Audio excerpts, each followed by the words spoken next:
ये सरकार कह रही है कि ये कानून हम मुसलमानों के भले के लिए आ रहे हैं। जब मैं आपसे सुनता हूं तो मुझे लगता है कपिल शर्मा कॉमेडी सर्कस में बोल रहा है।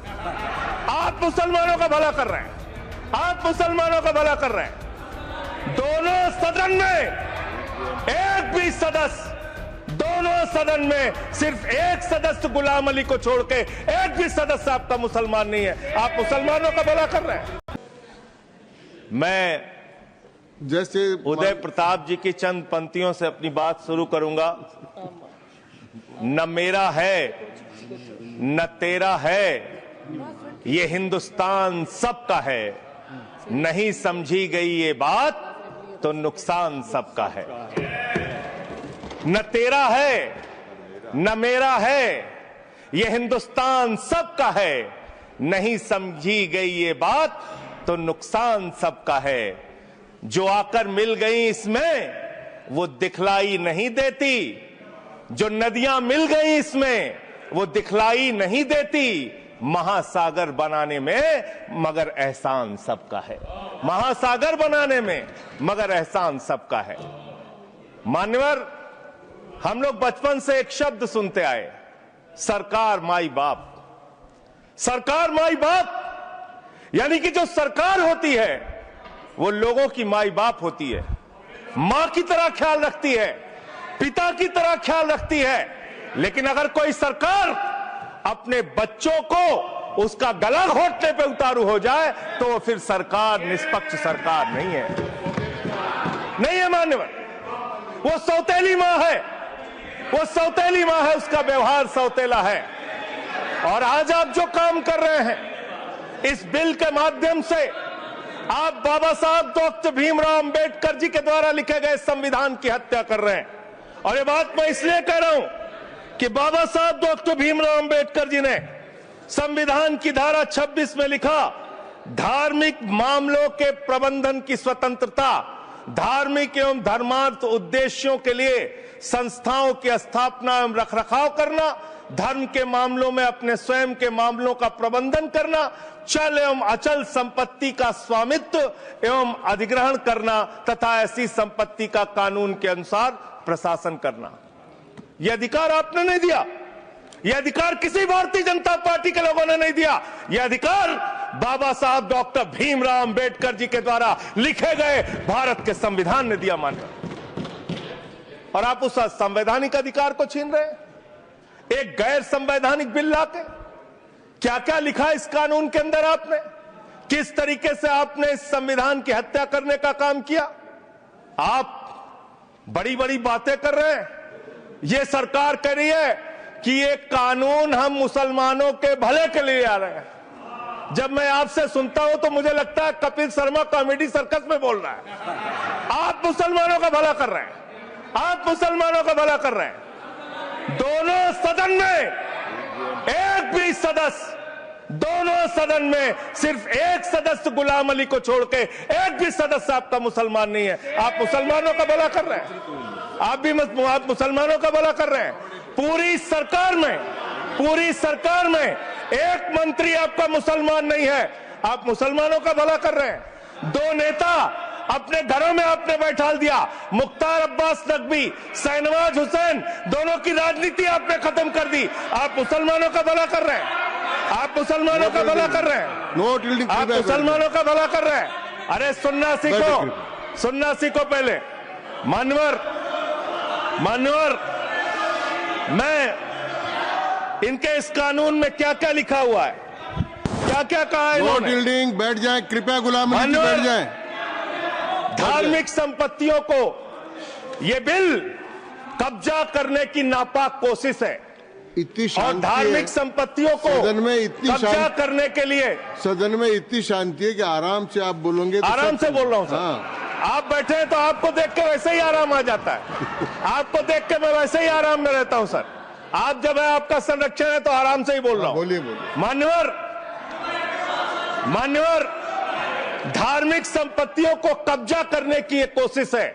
इसलिए इस बिल पर न हिंदू को खुश होना चाहिए, न सिख को खुश होना चाहिए, न ईसाई को खुश होना चाहिए, न जैन को खुश होना चाहिए, न बौद्ध को खुश होना चाहिए, क्योंकि नंबर सबका आएगा। और आज वक्फ की संपत्तियां कब्जा करके आप अपने दोस्तों को देंगे, कल गुरुद्वारे की संपत्तियां कब्जा करके आप अपने दोस्तों को देंगे, फिर चर्चों की संपत्तियां कब्जा करके आप अपने दोस्तों को देंगे, फिर बौद्धों की संपत्तियां कब्जा करके आप अपने दोस्तों को देंगे, फिर जैनों की संपत्तियां कब्जा करके आप अपने दोस्तों को देंगे, फिर मंदिरों की जमीनें कब्जा करके आप अपने दोस्तों को देंगे। आप तो वो लोग हैं जिन्होंने प्रभु श्री राम के मंदिर में भी घोटाला किया। मान्यवर, प्रभु श्री राम के मंदिर के जमीन में घोटाला किया। मैं कागज दूंगा सर, मैं कागज दूंगा। बंद कर दिया मैंने। ये लोग राम मंदिर में घोटाला करने वाले लोग हैं, राम मंदिर की जमीन का चंदा खाने वाले लोग हैं सर। ये लोग 2 करोड़ की जमीन 5 मिनट में 18 करोड़ में बेची सर इन लोगों ने। 16.5 करोड़ का घोटाला किया, 18.5 करोड़ में जमीन बेची। ये राम मंदिर में घोटाला करने वाले लोग हैं सर। मान्यवर, अरे प्रभु श्री राम के नाम का पैसा खाते हो तुम लोग। अरे बैठ जाओ, राम मंदिर का पैसा खाते हो। अरे राम मंदिर में घोटाला करते हो, बैठो। अरे राम मंदिर का चंदा खाते हो। अरे चंदा चोरो बैठो, चंदा चोरो बैठो, चंदा चोरो बैठो, बैठो चंदा चोरो, चंदा चोरो बैठ जाओ।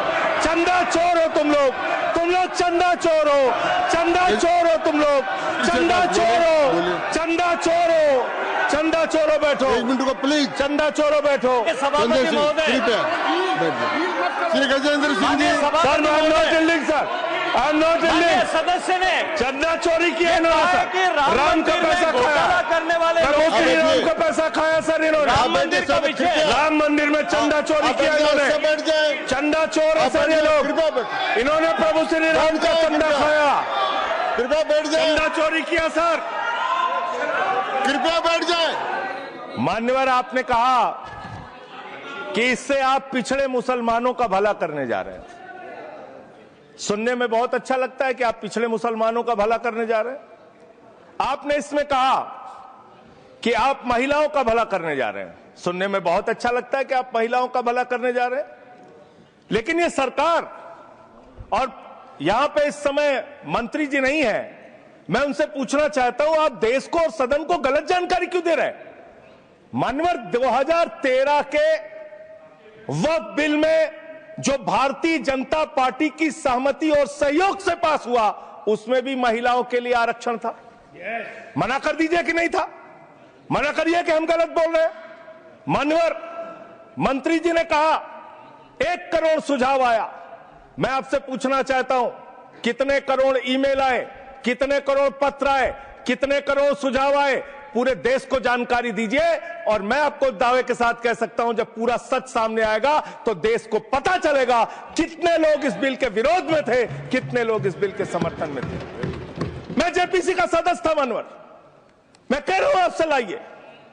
और आप पिछड़े मुसलमानों का भला करना चाहते हैं, मैं आपसे हाथ जोड़कर निवेदन करता हूं, विनती करता हूं, और हमारे जो मित्र उधर भी हैं, अगर आप मेरी बात से सहमत हैं तो समर्थन करना।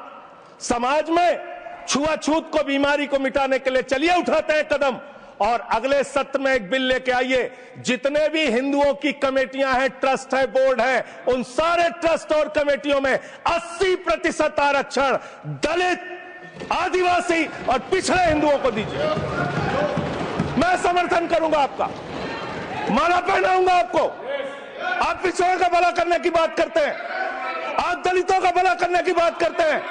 आपकी मातृ संस्था आरएसएस 100 साल तक आपने एक भी दलित, पिछड़ा और आदिवासी, एक भी महिला को आज तक आरएसएस का प्रमुख नहीं बनाया।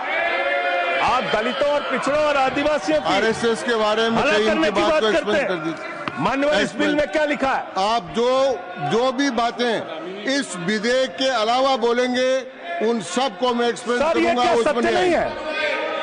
क्या ये सच नहीं है? सर, मेरा टाइम रोका जाए।